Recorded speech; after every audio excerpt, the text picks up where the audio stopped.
Allahumma shalli ala Muhammadin wa ala alihi wa ashabihi wa man tabi'ahum bi ihsan ila yaumiddin. Bapak-bapak, ibu-ibu, saudara-saudara sekalian, ikhwan dan akhwat jamaah Masjid Titik Cahaya yang semoga semua kita dalam lindungan Allah, semoga senantiasa dalam kasih sayang Allah Subhanahu wa taala. Pertama-tama saya mengajak kepada kita semua sama-sama memanjatkan puji syukur kehadirat Allah Subhanahu wa taala. Oleh karena begitu banyaknya nikmat karunia yang senantiasa dilimpahkan oleh Allah Subhanahu wa taala kepada kita semua. Nikmat berupa kehidupan, kesehatan, nikmat materi, makanan dan minuman, keluarga yang bahagia, ya. Dan diantara nikmat tersebut yang paling besar dan yang paling agung adalah nikmat Islam, nikmat keimanan, nikmat bisa membaca Al-Quran, ya, dilembutkan hati kita untuk membaca Al-Quran, melaksanakan sholat berjamaah. Itu semua adalah nikmat yang tidak bisa kita ukur dengan materi. Ungkap penyama, ya. Kalau ada nikmat yang paling besar, maka nikmat yang paling besar itu adalah nikmat iman. Tidak semua orang diberi yang namanya keimanan, tidak diberi hidayah. Ya. Allah Subhanahu wa taala berfirman, "Innallaha la yahdi liman ahbabta, walakinallaha yahdi liman yasha." Sesungguhnya Allah Subhanahu wa taala tidak memberikan nikmat kepada siapa yang tidak memberikan hidayah kepada siapa yang kau cintai.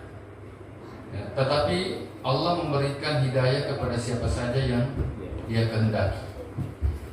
Jadi hidayah itu tidak bisa kita pilih-pilih. Kita misalnya yang sudah ke masjid, tidak bisa kita, ya, kalau dia ada terlalu kadang lo tamak, ya, loi maka cedi.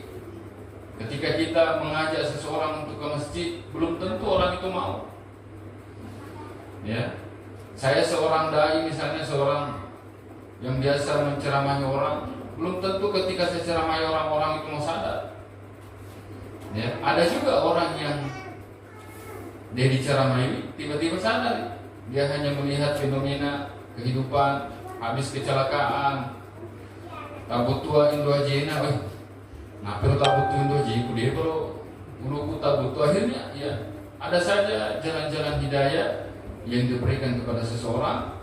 Ya, yang semua itu membuktikan bahwa hidayah itu adalah merupakan pemberian dari Allah Subhanahu wa taala. Maka beruntunglah kita pada malam hari ini, dan seterusnya kita bisa hadir dalam setiap amal-amal soleh. Nah, jemaah sekalian, ya,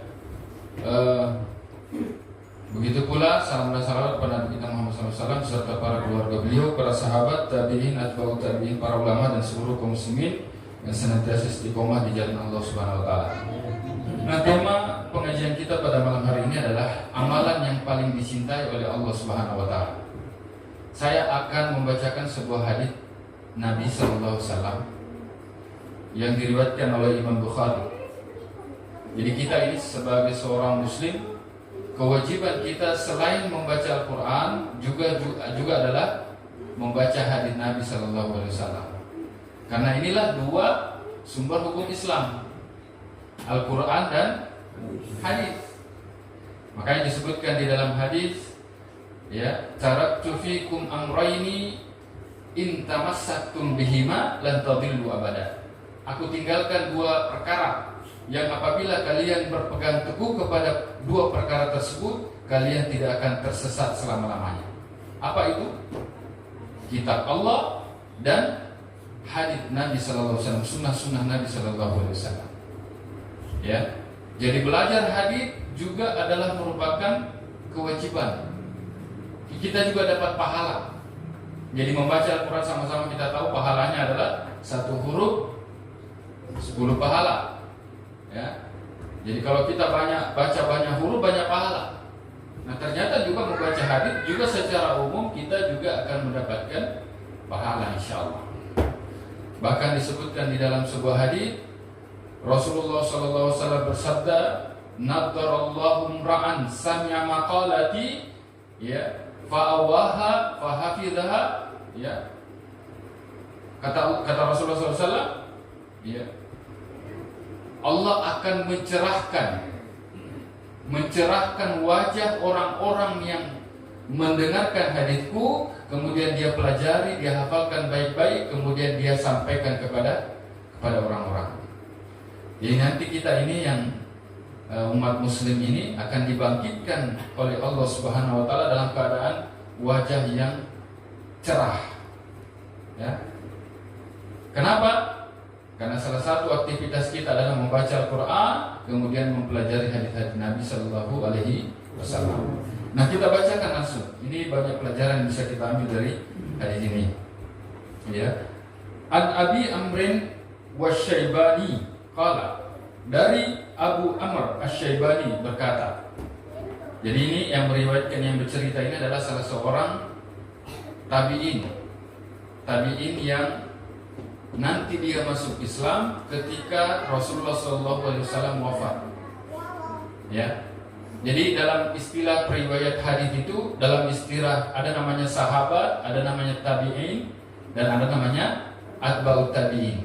Apa artinya? Apa pengertian sahabat?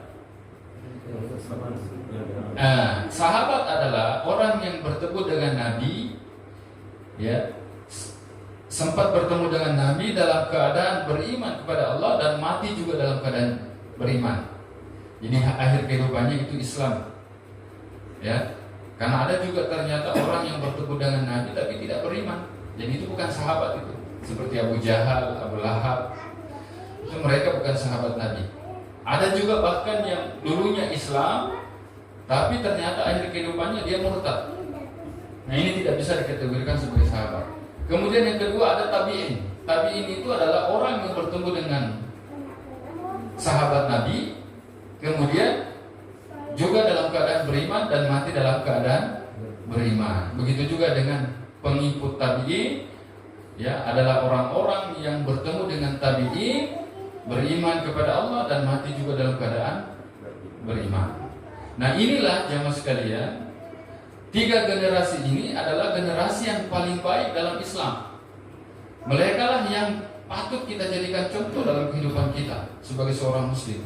Makanya Rasulullah mengatakan, khairun nasi qarni, tsummal ladzina yalunahum, tsummal ladzina yalunahum. Sebaik-baik generasi adalah generasiku, yaitu para sahabat, kemudian setelahnya, kemudian setelahnya. Yang dimaksud adalah tabi'in dan atba'ut tabi'in. Jadi ini yang sekalian, nah ini yang ceritakan ini adalah seorang tabi'in yang sebenarnya dia bertemu dengan Nabi. Nah, runtuh Nabi, tapi pada saat itu dia belum beriman. Dia belum Islam. Nanti dia masuk Islam, ternyata dapat hidayah ketika Rasulullah SAW sudah wafat. Makanya dia termasuk dalam golongan tabi'in. Padahal bertemu dengan Nabi. Namanya Abi Amr Wasyaibani.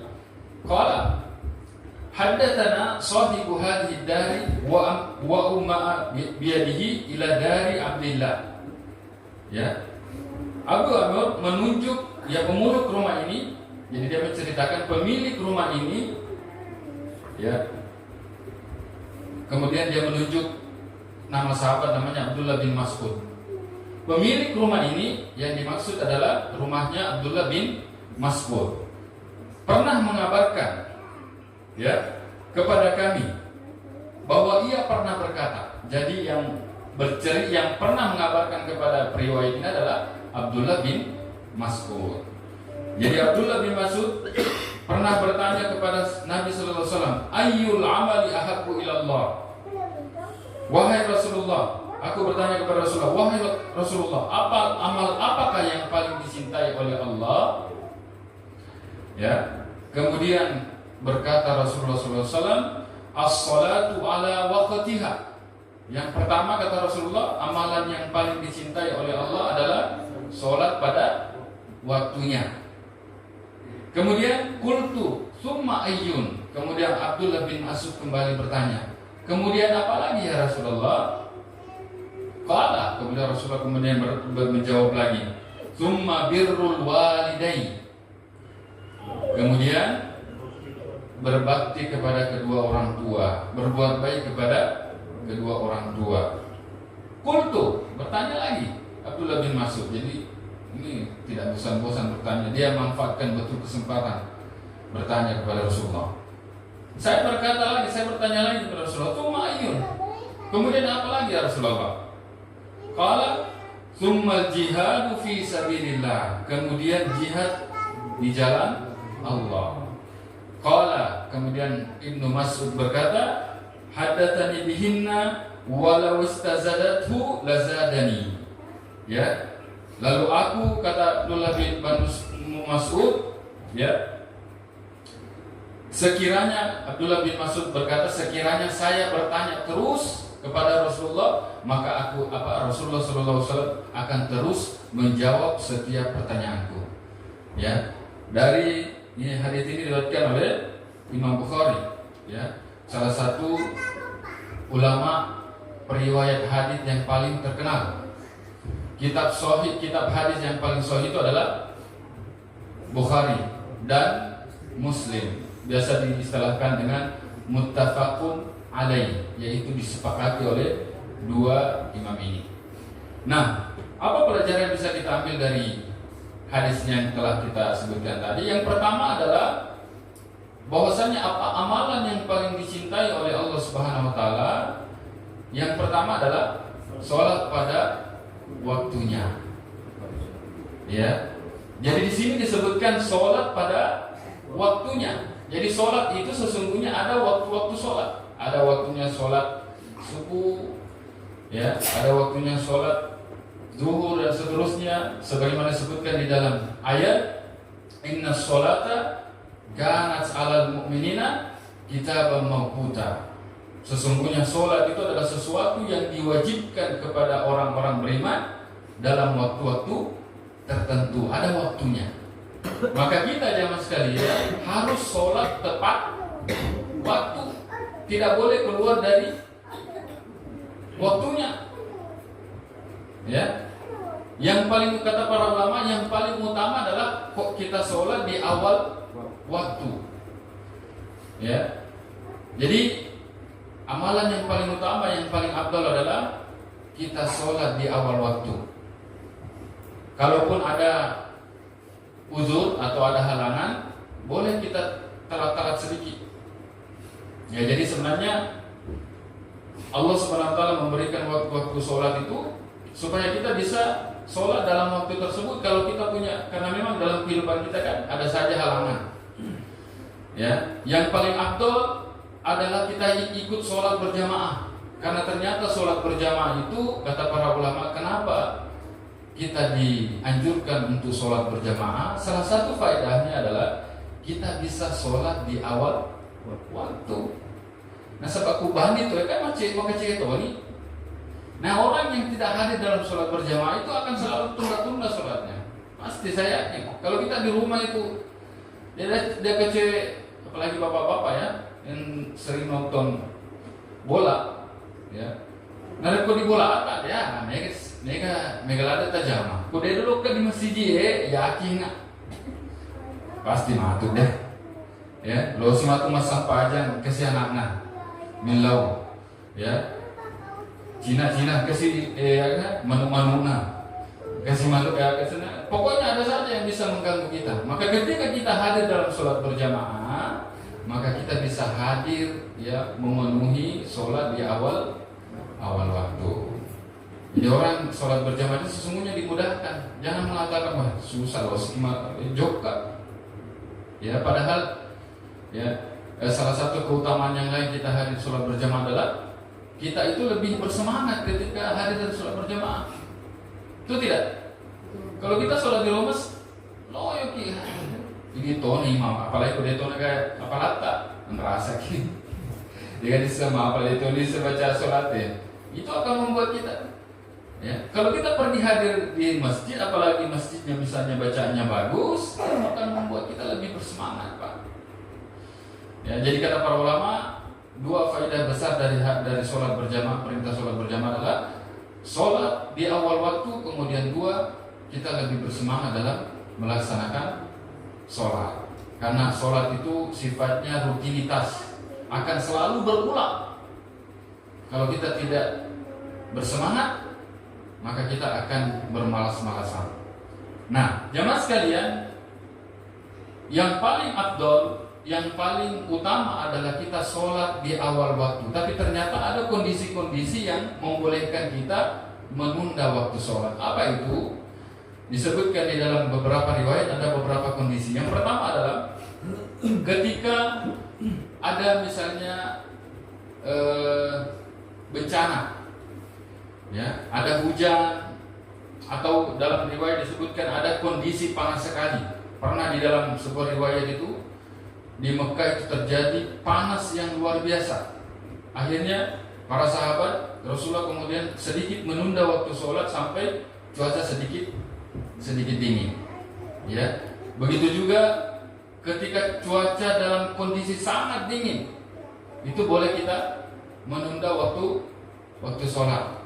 Kemudian juga dalam beberapa kondisi, misalnya ketika kita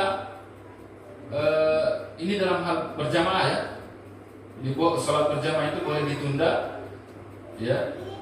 Dalam misalnya ketika makanan sudah terhidang. Nah, jadi ini biasa kalau kita sekarang kan yang menjadi ujian itu kan makanan, toh. Ya, kalau ada sudah terhidang makanan, ya, bingung kita, sumpah aja dulu atau mana dulu. Kata Nabi SAW, ya, idza hadratat ta'am, ya, la sholata idza hadratat ta'am. Tidak ada sholat kalau makanan sudah terpampang di depan kita. Kata para ulama, kalau seseorang merasa lapar sekali, ya, kemudian makanan sudah terhidang di depannya, maka dia harus makan dulu itu. Jangan dulu sholat. Kenapa?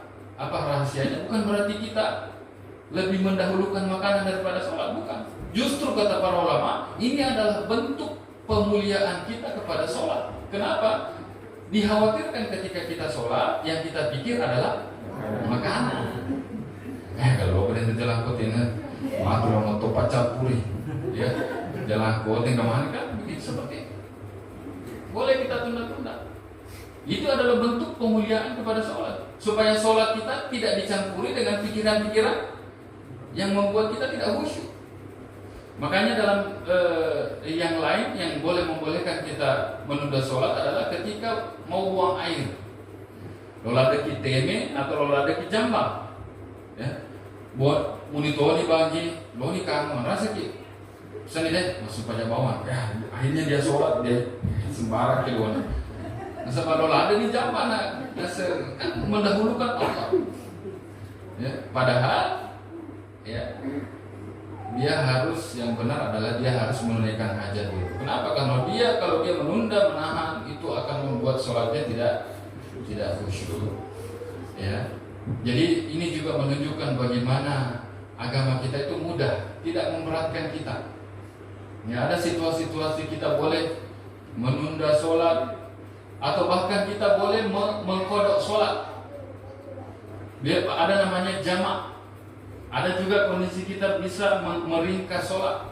Contoh misalnya kalau kita musafir, dalam kondisi musafir, Pak, salah satu hadiah keutamaan atau rukhsah keringanan yang diberikan kepada kita orang muslim adalah boleh kita meringkas sholat, atau boleh kita menggabungkan sholat. Contoh misalnya kalau kita pergi ke Makassar, di Makassar, ya, misalnya pergi waktu duhur atau pergi pagi, ya, sekitar jam 10 lah, sampai di Cijantung makan siang. Nah, di situ kita boleh meringkas sholat duhur 2 rakaat, kemudian kita gabungkan dengan sholat asar 2 rakaat, boleh.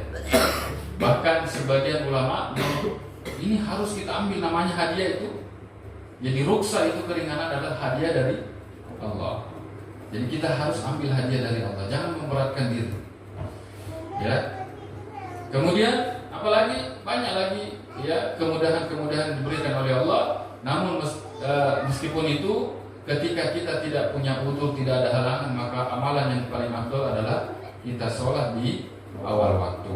Maka kita katakan, ya, salah satu cara agar kita bisa sholat di awal waktu adalah ikut sholat berjamaah. Ya, sama-sama kita sudah tahu keutamaan sholat berjamaah, ya. Baru langkah kaki nape japa-japata dibilang neman nih. Belum sholat yang kita lakukan, ya. Bahkan disebutkan juga orang yang duduk di masjid seperti yang kita lakukan, insya Allah mudah-mudahan orang yang duduk di masjid menunggu waktu sholat berikutnya dalam keadaan berwudu itu dihitung sebagai pahala sholat sunnah. Masya Allah. Dalam sebuah hadis disebutkan orang yang duduk-duduk dalam keadaan berwudu kemudian dia menunggu waktu sholat berikutnya itu dihitung sebagai pahala sholat. Padahal kita sedang duduk-duduk, sudah metoki, tapi ternyata kita dapat pahala sholat. Nah, ini jemaah sekalian yang dimuliakan Allah Subhanahu wa taala. Kemudian yang kedua, amalan yang dicintai oleh Allah setelah sholat awal di awal waktu adalah birrul walidain, berbuat baik, berbakti kepada kedua orang tua. Ya, makanya ya salah satu dosa yang paling besar setelah kesyirikan itu adalah durhaka. Ya. Saking pentingnya namanya berbakti kepada orang tua, disebutkan di dalam Al-Quran surah Al-Isra, Allah menyandingkan antara perintah untuk mentauhidkan Allah, mengesahkan Allah dengan berbuat baik kepada orang tua, kedua orang tua. Wa qadara rabbuka alla ta'budu illa iyyahu wa bil walidayni ihsan. Allah telah menentukan kepada kalian untuk hanya menyembah kepada Allah, tidak mensyirikkan Allah dan berbuat baik kepada kedua orang tua.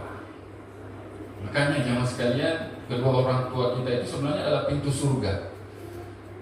Ya, jadi orang yang sudah masih mempunyai orang tua, maka kita berbakti kepada orang tua. Dan salah satu bentuk berbuat baik kepada orang tua disebutkan di dalam Al-Quran, ya,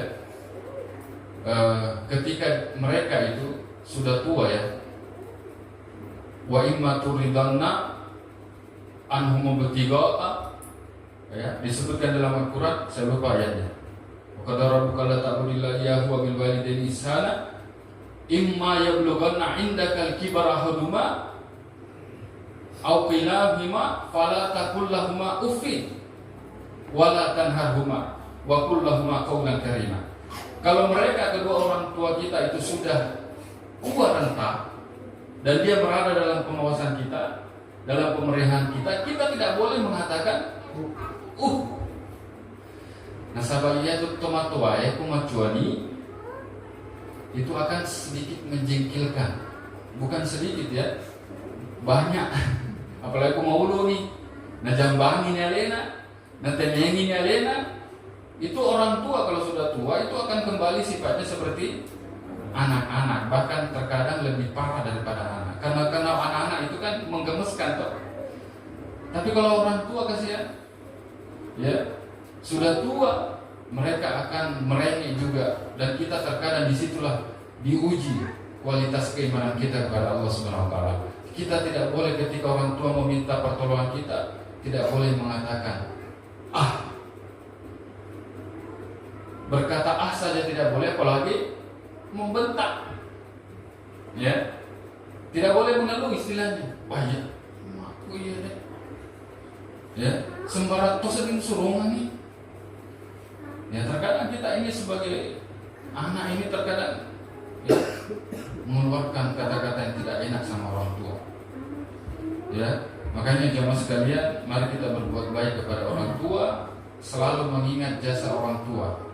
Apalagi kita kan punya anak-anak kecil, punya kita tuan anak tapi maupun biasa cuma tua tak oleh ngajak pagi, ya, bagi ibu, ya, memberi ASI, itu akan ketika kita melakukan itu semua, kita akan kembali mengingatkan memori bagaimana orang tua juga berbuat baik kepada kita. Nah, kita lihat jemaah sekalian beberapa kisah bagaimana para ulama dulu kita bagaimana menghormati ibu-ibu mereka. Dikisahkan, ya, salah satu ulama itu pernah ada seorang ulama, ya, saya lupa namanya, itu namanya ulama biasa kan mengajar, jadi dia sedang mengajar di rumahnya, bapak guru. Tiba-tiba mamanya itu berteriak dari dalam, nah saya aroma dimundur mau pandrek, Jadi ibu ini atau ulama ini punya peliharaan di belakang, ayam kah atau apa, domba ya. Itu binatang hewan ternak kita di belakang itu mau dikasih makan, coba kasih makan. Nah ini ulama sedang mengajar ini. Biasanya kita kalau kita sedang punya tamu, tiba-tiba bagaimana perasaan kita. Nah ulama ini tidak banyak ngomong. Padahal dia bisa saja menolak, tanya gitu orang, Pak Guru masa? Pak Guru kayaknya. Kenapa sampai ini meruntuhkan martabat saya sebagai ulama, sebagai ustaz? Tapi ternyata ulama ini tidak seperti itu. Tanpa banyak ngomong, dia tinggalkan murid-muridnya, kemudian dia pergi menuruti perintahnya mamanya. Masya Allah. Ada juga satu kisah yang menarik, namanya Ibnul Munkadir. Salah satu amalan Ibnul Munkadir itu selalu piji-piji kakinya mamanya kalau malam. Udah piji-piji ke sini. Jadi sudah mengajar, sudah apa, sudah sholat. Itu kalau sudah malam, mamanya lagi istirahat, dia piji-piji kakinya. Langsung dia pernah mengucapkan sebuah perkataan yang terkenal. Dia bilang, ini saya piji-piji kakiku, adekku. Nah, dicerita Rina, adekku Umar, ada namanya Umar itu. Dia sedang sholat malam. Sementara saya pijit-pijit kakinya mamaku, adekku Umar sedang sholat malam. Tapi kata Ibnu Munkadir, seandainya saya disuruh tukar pahala, tukar amalan, ya saya sholat malam dan adekku pijit-pijit kakinya mamaku, saya tidak mau. Insya Allah, ya. Seandainya mau disuruh tukaran saya yang sholat malam dan adekku itu yang pijit-pijit kakinya mamaku, saya tidak akan mau. Apa artinya jemaah sekalian? Ya, bahwa amalan berbuat baik kepada orang tua itu bisa jadi lebih besar pahalanya daripada sholat malam yang kita lakukan. Meskipun ya mestinya kita menghimpun semuanya. Kita sholat malam, kita juga berbuat baik kepada orang tua. Ya, ada juga ulama namanya Imam Abu Hanifah. Itu Imam Abu Hanifah ini kita ceritakan bagaimana para ulama itu betul-betul memuliakan orang tua mereka. Mamanya Imam Abu Hanifah pernah ya punya masalah. Ada masalah agama yang ingin dia tanyakan. Siapa itu Imam Abu Hanifah? Imam mazhab, imam yang paling terkenal di masanya. Ada masalahnya mamanya, mau bertanya masalah agama. Dia tanya sama anaknya, ya, bagaimana hukumnya ini? Terus Imam Abu Hanifah menjawab, begini mah hukumnya, ya, kurang lebih tidak boleh atau begini-begini. Ternyata mamanya tidak puas dengan jawabannya anaknya. Akhirnya di tempat lain ada namanya, ya, namanya Imam Zura al-Qas. Ternyata imam itu terkenal, tapi kualitas keilmuannya itu lebih rendah dibandingkan dengan Imam Abu Hanifah. Akhirnya dia mengatakan antara apa lelok koroi ustaz apa bisa di jawabanmu uraguka sedih berat. Ya, akhirnya Imam Abu Hanifah ini mengatakan, oh, baik Pak. Ya, kenapa tidak? Siapa takut? Ya. Padahal biasanya kalau ada orang yang berilmu kemudian disuruh pergi kepada orang yang lebih rendah keilmuannya, itu biasanya kita akan merasa, iya. Tapi Imam Abu Hanifah karena ingin berbuat baik kepada orang tuanya, dia antar mamanya. Bahkan disebutkan dalam riwayat, dia rengek mamanya pergi menuju ke ustaz, yang ternyata ustaz itu ketika sampai, ustaz itu ditanya sama mamanya Imam Abu Hanifah, ini saya punya masalah, tolong jawab apa jawabannya, apa fatwa Anda? Imam ini kemudian mengatakan, bagaimana mungkin saya menjawab suatu masalah sementara di depan saya ada seorang imam? Acaranya nanakmu tuh imam luput ya. Kemudian Imam Abu Hanifah kemudian membisiki, ya, Zura al-Qasim, tepu awan ini jawabannya, kasih senang saja mama saya. Iya betul dulu dia pedang, tapi dia puas jawab. Pada bawahnya kenapa dia? Akhirnya imam itu kemudian menjawab seperti apa yang disampaikan oleh Imam Abu Hanifah, dan senanglah siapa? Mamanya itu, dan kembalilah ya ke rumahnya dengan hati yang senang. Apa pelajarannya maksudnya? Betapa ulama kita itu betul-betul menghormati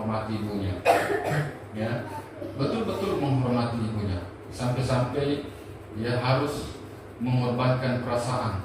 Ya, biasa mungkin kalau kita ya diperintahkan sama ibu, ya terkadang ada ego kita yang muncul, dan ini tentunya adalah sesuatu yang harus kita hindari, dan yang kita utamakan adalah berbuat baik kepada orang tua kita. Kemudian yang terakhir disebutkan oleh Nabi Sallallahu Alaihi Wasallam, ya amalan yang paling dicintai oleh Allah adalah jihad fisabilillah. Apa itu jihad? Berjuang di jalan Allah. Bisa jadi berperang di jalan Allah. Ya, kalau kita sekarang di dalam kondisi perang, maka kita harus berjihad di jalan Allah, berperang. Tapi karena kita sekarang tidak dalam kondisi perang, dalam keadaan aman, sentosa, sejahtera, maka jihad kita sekarang adalah berperang melawan hawa nafsu. Ya, berjuang di jalan Allah dengan cara mengorbankan diri kita untuk beribadah, mengorbankan harta, berinfak di jalan Allah, hadir dalam sholat berjamaah, ya, hadir pengajian, hadir belajar Al-Quran, tahsin. Itu semua membutuhkan jihad, pengorbanan. Jihad itu bukan semata-mata berperang. Jihad itu disebutkan dalam maknanya adalah bersusah-susah, berpayah-payah, berkorban. Apa yang kita korbankan? Bukan cuma nyawa yang kita korbankan di jalan Allah, tetapi apa saja yang bisa kita korbankan sesuai dengan kondisinya pada saat itu. Kalau dalam kondisi perang, maka yang kita korbankan adalah nyawa. Itu yang paling tinggi. Tapi ketika bukan dalam kondisi perang, maka yang kita korbankan adalah ya waktu kita, ya pengeli bensin, pengeli kopi, ya kalau minum kopi, keluarkan. Itu adalah bagian dari jihad. Beli alat-alat tulis misalnya, ya sumbang misalnya ke masjid, sumbang siapa saja, itu semua sekarang yang merupakan jihad-jihad kita. Kata para ulama, jihadnya kita sekarang adalah belajar, menuntut ilmu, kemudian berusaha kita amalkan, kemudian berusaha kita dakwahkan kepada orang-orang lain. Maka inilah jamaah sekalian, 3 amalan yang paling dicintai oleh Allah Subhanahu wa taala berdasarkan hadis yang kita bacakan. Mudah-mudahan semuanya bisa kita amalkan, ya. Jadi kita ini semua hadir, berusaha sholat tepat waktu, kemudian berbuat baik kepada kedua orang tua, kemudian berjihad di jalan Allah Subhanahu wa taala. Yang laki-laki berusaha hadir sholat berjamaah. Begitu juga ibu-ibu, jihadnya sekarang adalah menutup aurat, ya, membina anak-anak kita semua menjadi anak-anak yang soleh. Mudah-mudahan mereka tumbuh menjadi anak-anak yang menjadi penerus kita, menjadi generasi Rabbani yang berbakti kepada orang tua, berbakti kepada Allah Subhanahu wa taala, kemudian berbakti juga kepada bangsa dan negara. Amin ya rabbal alamin. Saya kira ini saja yang menjadi pengajian kita pada malam hari ini. Mudah-mudahan bermanfaat bagi kita semua. Lebih dan kurangnya mohon dimaafkan. Subhanallahi bihamdihi asyhadu an la ilaha illa anta astaghfiruka wa atubu ilaik. Wa sallallahu ala nabiyyina Muhammadin wa ala alihi ajmain. Wa akhiru da'wana alhamdulillahi rabbil alamin. Wassalamualaikum warahmatullahi wabarakatuh.